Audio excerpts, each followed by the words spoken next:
Channel. ഇന്ന് തയ്യാറാക്കാൻ പോകുന്നത് ഉള്ളിവട. മൈദമാവ് ഇട്ട് കൊടുത്തു. സവോളയും കരിയാപ്പിലയും ഇട്ട് കൊടുക്കാം. അരിഞ്ഞു വെച്ചിരിക്കുന്ന ഇഞ്ചിയും പച്ചമുളകും ഇട്ട് കൊടുക്കാം. 1/4 ടീസ്പൂൺ സോഡാപ്പൊടി ഇട്ട് കൊടുക്കാം. ആവശ്യത്തിന് ഉപ്പ്.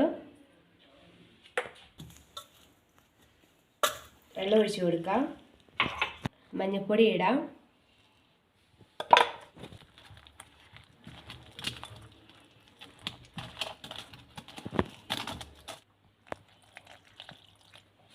കാൽ ടീസ്പൂൺ മുളക് പൊടി ഇട്ട് കൊടുക്കാം.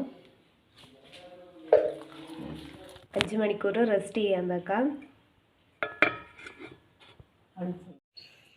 5 മണിക്കൂറായി. നമുക്കിനിത് ഫ്രൈ ചെയ്തെടുക്കാം.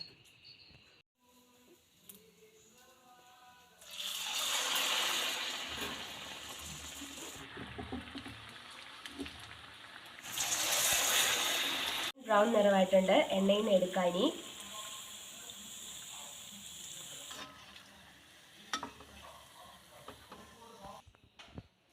എല്ലാവരും ഇത് വീട്ടിൽ ട്രൈ ചെയ്ത് നോക്കുക. ഇഷ്ടപ്പെട്ടെങ്കിൽ ലൈക്ക് ചെയ്യുക, ഷെയർ ചെയ്യുക, സബ്സ്ക്രൈബ് ചെയ്യുക. Thanks for watching.